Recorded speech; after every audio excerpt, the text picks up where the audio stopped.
Linear theory.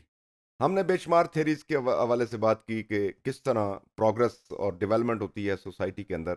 अब हम discuss करते हैं कि जो लीनियर थ्योरी है, इसके प्रोपोनेंट्स जो हैं वो चेंज को किस तरह लेते हैं।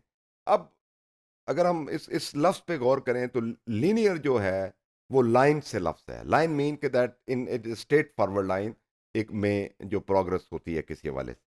तो ये कहते हैं इनका जो कह लें पॉइंट ऑफ व्यू ये है कि the direction of social change is from worse to better, from simple to complex, from backward to modern. यहां पे थोड़ा सा पास दें, इसके ऊपर गौर करें।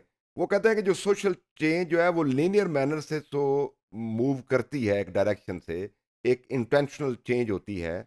लेकिन ये हमेशा जो चेंज है वो कोशिश होती है जो चेंज की वो यही होती है कि चीज़ें पहले बेहतर नहीं थी, अब उनको बेहतर करने की कोशिश करें। और जो सोसाइटी मूव करती है उसका ऑर्डर जो होता है वो, सोसाइटी हमेशा पहले सिंपल सादा सोसाइटी थी, अब वो एक कॉम्प्लेक्स और पेचीदा माशरे में बदलती है। और तीसरी जो है कि वो एक बैकवर्ड जो मुआशरा होता है, बैकवर्ड किस्म की सोशल सेटअप है, वो अब मॉडर्न की तरफ मूव करती है। तो ये एक लाइन है जो कि वर्स टू बेटर मूव करती है, और सिंपल टू कॉम्प्लेक्स मूव करती है, और बैकवर्ड टू मॉडर्न मूव करती है। लीनियर थ्योरी वाले जो हैं इन्होंने एवोल्यूशनरी थ्योरीज को एज इट इज ओन किया है। वो कहते हैं कि सोशल चेंज इज एवोल्यूशनरी। वो कहते हैं एवोल्यूशनरी प्रोसेस है, चीजें सिंपल टू कॉम्प्लेक्स मूव करेंगी, और लेकिन उनकी डायरेक्शन ये होगी कि वो एक लाइन में मूव करेंगी। तो इट इज, और वो जो लाइन है, ऑलवेज लाइन जो है वो आपको बेटरमेंट की तरफ, प्रॉस्पेरिटी की तरफ, पीस की तरफ, और प्रोग्रेस और डेवलपमेंट की तरफ लेके जाएगी। क्योंकि ऑलवेज उसमें जो तब्दीली आती रहेगी अनटिल एंड अनलेस कि कोई परफेक्शन लेवल उसका, वो अल्टीमेट गोल ना अचीव हो जाए।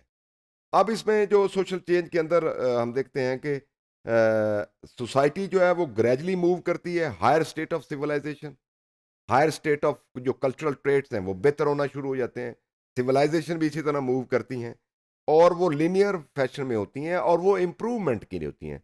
तो मैं समझता हूँ कि बुनियादी नुक्ता लीनियर का ये था कि जो भी चेंज आती है वो changes for the betterment, changes for the prosperity, changes for the goodness, fair play for the the positive change in the world, कि लोगों की जिंदगियों को किस तरह बदला है। लेकिन यहाँ पे अब जहाँ से ये पर्सपेक्टिव जो है कह लें ओरिजिनेट हुआ है, कि इन्होंने आइडियाज़ जहाँ से लिए हैं वो अगेन अगस्त कॉम्ते हैं। और अगस्त कॉम्ते ने कहा था कि तीन जो अदवार हैं डिफरेंट चेंज के।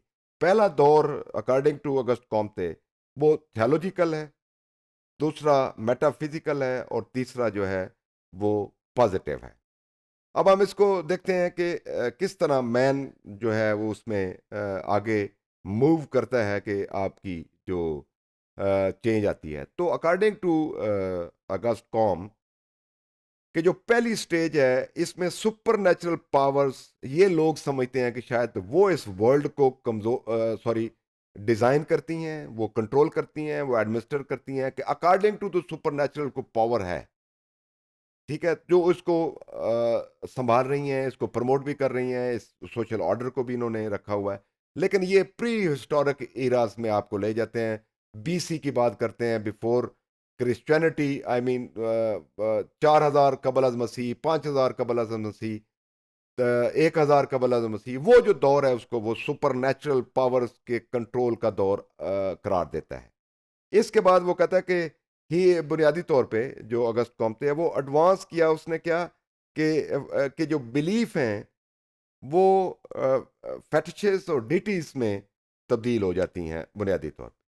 सेकंड जो अगस्त कॉम है वो कहता है कि लाइन में जब मूव करती हैं चीज़ें, तो दूसरा जो अदवार है वो बेसिकली मेटाफिजिकल स्टेज है। मेटाफिजिकल का स्टेज कौन सा होता है, जिसमें लॉजिक की बात होती है, और वहाँ पे रीजनिंग की बात होती है, और वहाँ पे जो जिसको आप उर्दू में यूँ समझ लें कि आप अकल वाली बात, दलील वाली बात, शऊर वाली बात, इस्तदलाल वाली बात करते हैं, और उससे चीज़ों को समझने की कोशिश करते हैं, ना कि किसी जो बिलीफ या सुपरनैचुरल कोई पावर उसको समझते हैं, क्योंकि इस सोशल वर्ल्ड को समझने के लिए, यहाँ पे जो एक्सप्लेनेटरी फैक्ट्स हैं उनको समझने के लिए कि सोशल फैक्ट्स क्या हैं, वो दूसरी जो चीज़ है वो आपकी दलील है, वो मंतक है, इसको वो दूसरा एरा कहता है। जो थर्ड है अकॉर्डिंग टू मार्क्स, सॉरी, अगस्त कॉम्टे, वो है positive change. Positive positive mean that is scientific. Scientific means जो भी इंफॉर्मेशन आपके पास होगी, वो अगर तो एम्पिरिकल एविडेंस है उसके साथ, टेस्टेबल है, वेरीफाइएबल है, तो फिर तो वो ठीक है। अदरवाइज वो जो चेंज जो है वो चेंज रिजेक्ट की जाती है अकॉर्डिंग टू मार्क्स, क्योंकि वो साइंटिफिक नहीं है। एक और थेरिस्ट है जिसने इसमें काम किया है, निकोलाई। तो वो कहता है कि human society pass through three stages, तीन स्टेजेस हैं, जिसमें वो पहली स्टेज कहता है द ऑब्जेक्टिव एंथ्रोपोसेंट्रिक। इससे मुराद ये है कि man consider himself the centre of the universe. ठीक है। ह्यूमनिज्म का कॉन्सेप्ट बाद में जो बहुत ज्यादा डेवलप हुआ, उस वो भी इसी से मिलता जुलता है, जिसमें इंसान अहम है। इंसान जो डिसाइड कर ले या इंसान मिल के जो डिसाइड कर ले, तो वो क्रक्स रहेगा, वो की रहेगी, वो सेंट्रल पॉइंट रहेगा। और ये जो बुनियादी तौर पे ऑब्जेक्टिव एंथ्रोपोसेंट्रिक, इसमें वही है कि जो इंसान है यूनिवर्स में, वो सेंटर है। दूसरा जो स्टेज है वो एक्सेंट्रिक है, जिसमें अब्स्ट्रक्शन को बुनियादी तौर पे बुनियाद करार दिया है। तीसरा जो है वो सब्जेक्टिव एंथ्रोपोसेंटर है, जिसमें man come to realise upon empirical knowledge by means of which he exercises more and more control over the nature for his own benefit.